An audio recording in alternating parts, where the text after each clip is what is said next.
లోకేష్ గారే ఆ ఊరికి ఎమ్మెల్యేగా ఉన్నారు, ఆయన ఒక మంత్రిగా ఉన్నారు, మీరు ఒక మంత్రిగా ఉన్నారు, మీ దత్తత తండ్రి చంద్రబాబు గారు రాష్ట్రానికి ముఖ్యమంత్రిగా ఉన్నారు.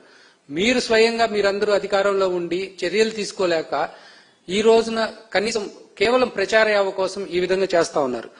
ఈ విషయాన్ని మనం ఎందుకు ఇంత రాద్ధాంతం చేసి వ్యవస్థల్ని, మన వ్యవస్థలు సక్రమంగా పనిచేసే వ్యవస్థల్ని మనం దిగజార్చుకుంటూ ముందుకెళ్తున్న విషయం ఎందుకు చేస్తున్నారు?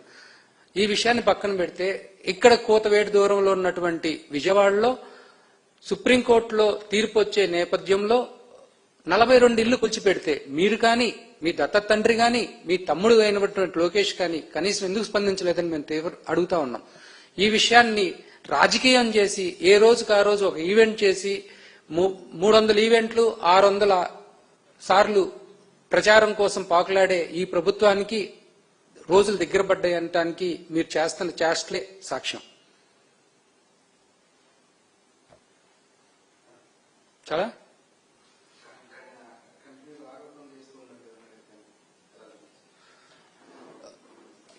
ఈ రోజున మీరు ప్రతిదాన్ని ఆరోపణ చేస్తున్నారు, మీడియాలో హైలైట్ చేసుకుంటున్నారు.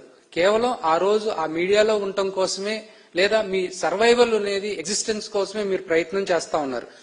కానీ ఏ రోజైనా కానీ స్పష్టమైన ఆధారాలతో పలానా వాళ్ళు తప్పు చేశారు, మేము శిక్షిస్తున్నామని చెప్పి ఈ సంవత్సరంన్నర దాటిపోయింది ఆల్మోస్ట్ మీ అధికారంలోకి వచ్చి, ఏ రోజైనా కానీ మీరు సూటినగా ఆధారాలు చూపించి అడగగలిగారా?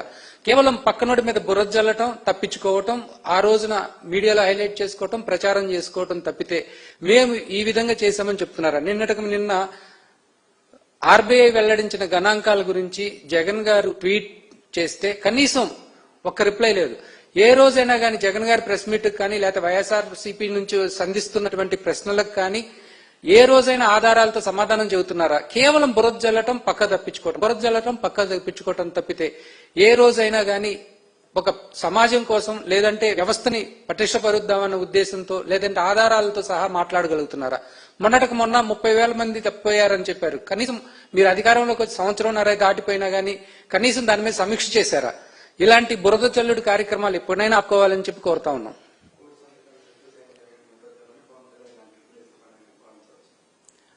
కోటి సంతకాలు అనేది యాక్చువల్ గా మనం లెక్కేసుకుంటే ఆంధ్రప్రదేశ్ లో ఉన్నటువంటి ప్రజల మనోభావాలని తీర్చిదిద్దాం. అది కోటి సంతకాలా లేకపోతే కోటి ఫ్యామిలీలా లేకపోతే కోటి మంది వ్యక్తులు ముందుకు వచ్చి సంతకం చేశారా అనే దానికంటే ఈ ప్రభుత్వం తీసుకున్నటువంటి చర్యల మీద లేకపోతే ఆ ప్రభుత్వం చేపడుతున్న పనుల మీద ప్రజల్లో వస్తున్నట్టు వ్యతిరేకత, దీనికి తోడు సజీవ సాక్ష్యం ఏంటయ్యా అంటే మీరు మెడికల్ కాలేజీలు ప్రైవేట్ పరం చేస్తామని చెప్పి నోటిఫికేషన్ ఇస్తే కేవలం ఒకే ఒక్క అప్లికేషన్ వచ్చింది, అది కూడా కిమ్స్ నుంచి వచ్చింది. మిగిలిన వాటికి ఎందుకు రాలేదంటే మీరు చేస్తున్న దుర్మార్గాలకి ప్రజలు లేదా పారిశ్రామికవేత్తలు మద్దతు ఇవ్వట్లేదు. నన్ను చూసి పెట్టుబడులు పెడుతున్నామంటున్నారు చంద్రబాబు నాయుడు గారికి కనీసం ఈ మెడికల్ కాలేజీలు తీసుకోవడానికి ఎవరూ ముందుకు రావట్లేదంటే రాష్ట్రం ఎంత దౌర్భాగ్య స్థితిలోకి వెళ్ళిపోతుందా లేకపోతే మీరు ఎలా తోసేస్తున్నారు అనే దానికి ఈ సజీవ సాక్ష్యం.